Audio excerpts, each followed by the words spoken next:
Assalamualaikum warahmatullahi wabarakatuh. Salam sejahtera untuk kita semua. Adik-adik mahasiswa, mari kita lanjutkan kembali kuliah elemen mesin 1. Kita sampai bab keempat, sambungan keling atau rivet joint. Sebagai pendahuluan, keling atau rivet adalah sebuah batang silinder pendek dengan kepala bulat. Bagian silinder dari keling dinamakan seng atau body, dan bagian bawah dari seng adalah tail. Mari sama-sama kita lihat pada gambar 4.1. Ini adalah bagian-bagian daripada keling. Atas itu head, ya, yang bentuknya seperti ini, seperti payung seperti ini.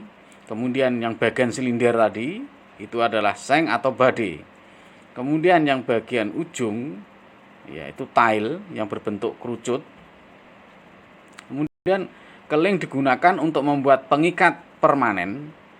Artinya dia tidak bisa dibongkar pasang seperti pada sambungan baut.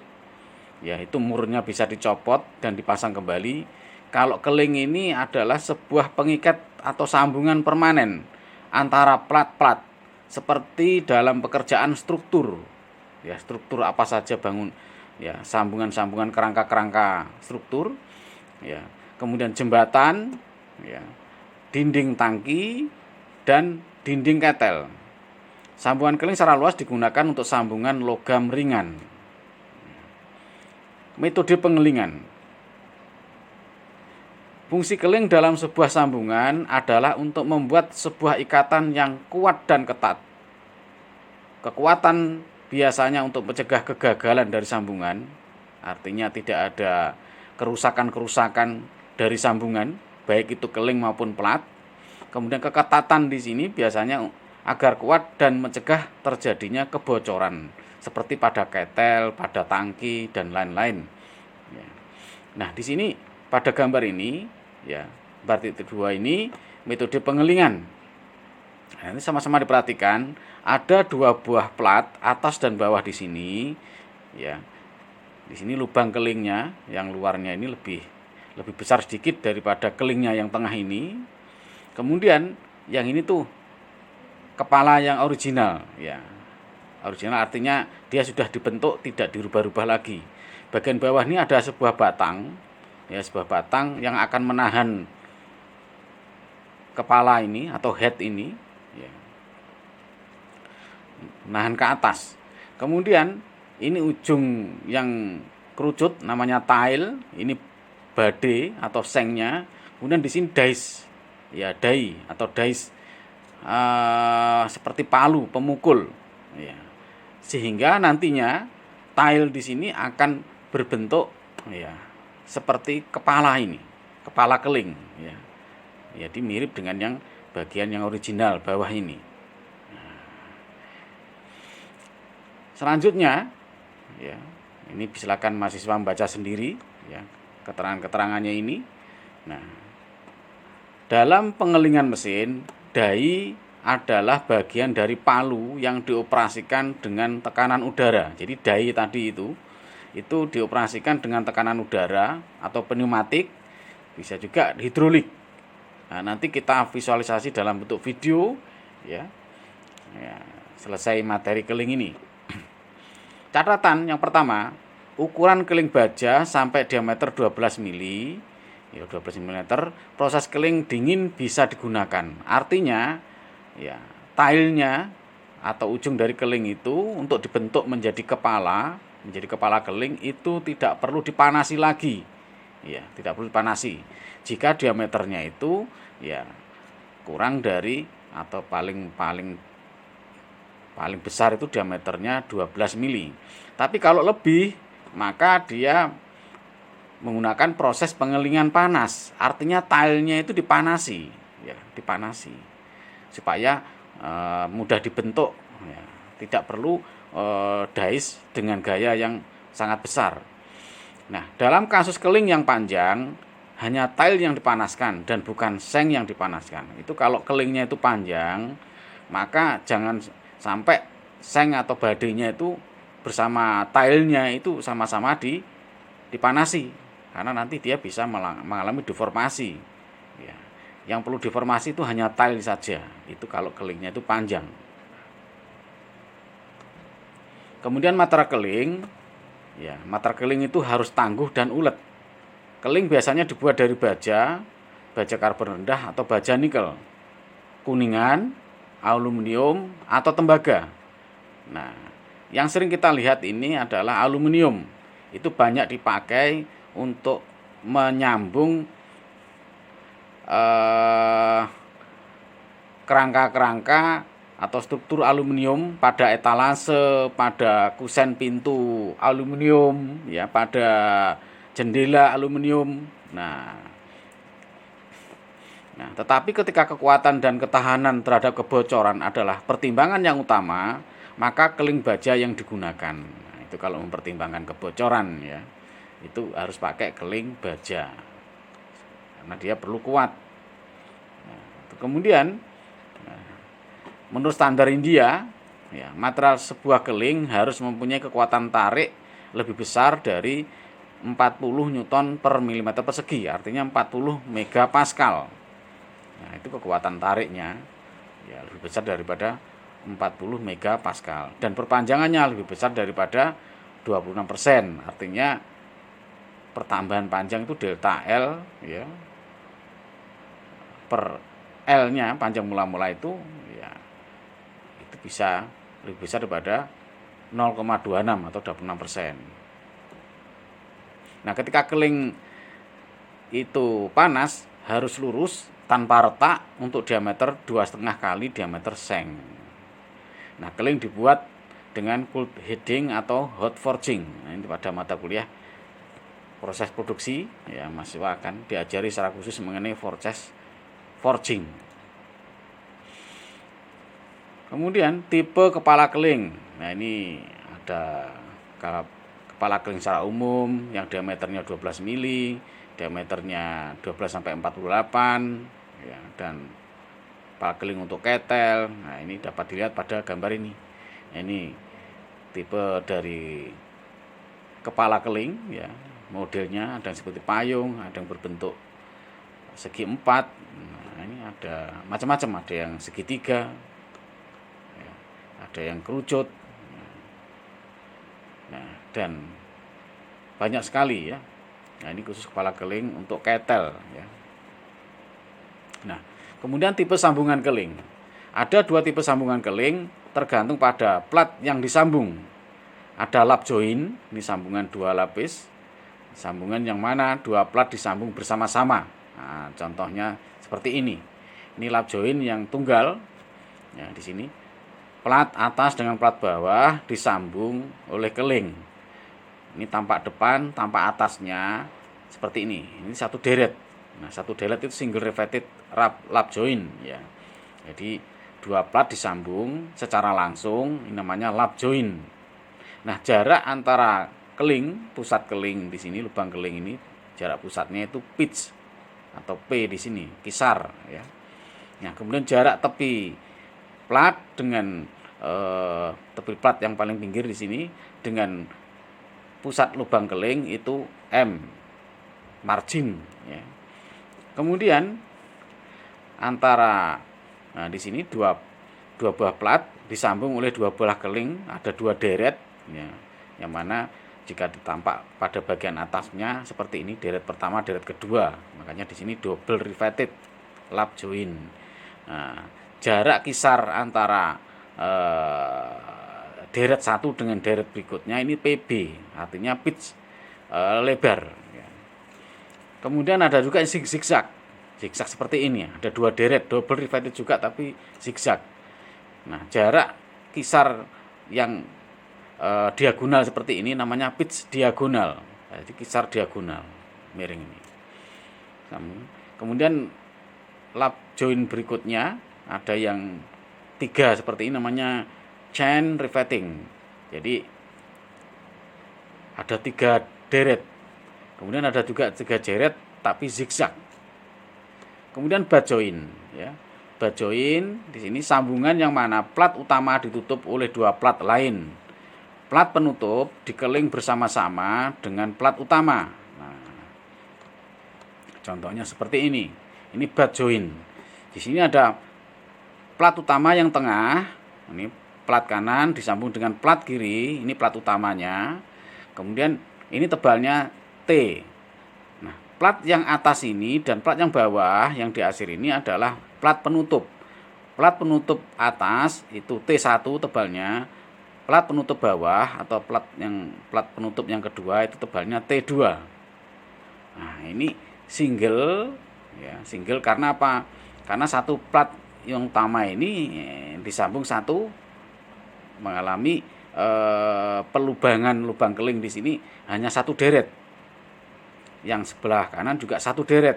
Walaupun ini dua deret, tapi hanya double strap. Tapi barisnya cuman untuk satu plat cuman satu. Nah, gitu ya. Kemudian yang sebelah kanan di sini ya. Di sini satu plat ya. Plat utama sebelah kiri, plat utama sebelah kanan disambung oleh penutup atas dan plat penutup bawah. Nah, sebelah kiri satu plat di sini mendapat sambungan dua keling secara berderet, makanya berarti double strap. Nah, double.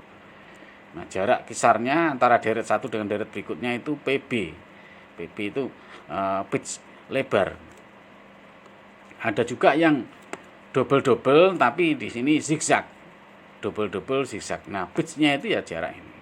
Nah, untuk plat penutup yang atas yang kalau dipandang dari atas seperti ini ya. Kemudian yang plat penutup bawah jika pandang dari atas ini plat yang besar ini. Kemudian kegagalan sambungan keling. Nah, sebuah sambungan keling bisa gagal dengan cara sebagai berikut. Yang pertama, keretakan pada sudut plat. Nah, mari sama-sama diperhatikan keretakan sudut plat di sini. Jadi yang rusak itu bukan kelingnya, yang rusak itu platnya. Nah, ini lubang keling diameternya D. D di sini bukan diameter keling tapi diameter lubang keling. Artinya lubang keling itu yang dilubangi itu adalah plat. Nah, M itu margin jarak antara tepi plat dengan sumbu pusat ya, dari lubang keling. Itu mendapat gaya tarik P sebelah kanan dan sebelah kiri. Ini bisa dihindari atau bisa dicegah jika M-nya di sini itu 1,5 D. Nah, bisa dihindari manakala syaratnya margin itu 1,5 kali diameter. D-nya ini diameter lubang keling. Kemudian retak pada seluruh plat. Nah, akibat tegangan tarik pada plat utama atau plat penutup bisa retak seluruhnya. Nah, perhatikan yang sebelah kanan ini. P itu gaya tarik, P besar gaya tarik, P kecil ini pitch-nya. Pitch itu antara untuk satu deret, pitch jarak antara pusat lubang keling satu dengan lubang keling berikutnya.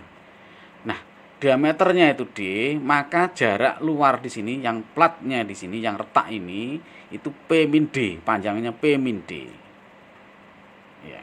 Nah, jika sigma T di sini tegangan tarik yang diizinkan untuk material plat, maka luasan retakan per panjang pitch, ini luas retakan untuk plat ya, itu ya P min D di sini, jaraknya P min D itu ya di sini, dikalikan tebalnya itu artinya yang retak itu. Tebalnya plat yang retak itu ya P min D di sini, jarak ini dikalikan dengan tebalnya plat itu. Nah, itu luasan yang retak. Kemudian ketahanan retak dari plat per panjang pitch, ya luasan retak tadi itu PT namanya. Luasan yang retak ini dikalikan dengan tegangannya, tegangan tariknya. Nah, sementara AT di sini sama dengan P min D kalikan T. Nah, jika PT di sini itu lebih besar daripada beban P yang diterapkan untuk menarik ini, ya maka ya tipe ini tidak akan terjadi keretakan.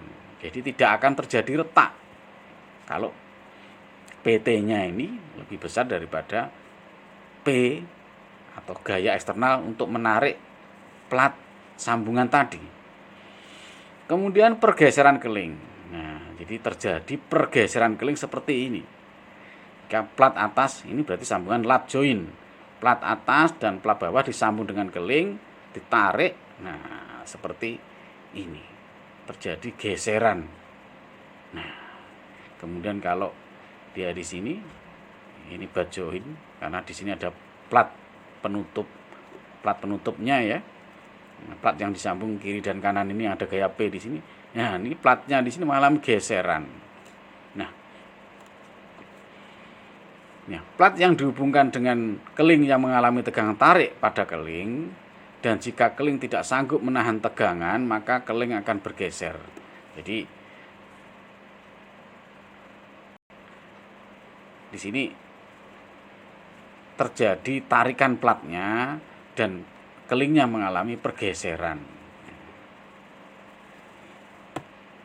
Nah, ketahanan yang diberikan oleh keling terhadap geseran dinamakan ketahanan geser atau kekuatan geser dari keling atau nilai pergeseran dari keling. Nah, kalau dia ini sambungan butt joinnya seperti ini, ya sama-sama kita lihat ini ilustrasi saja ya.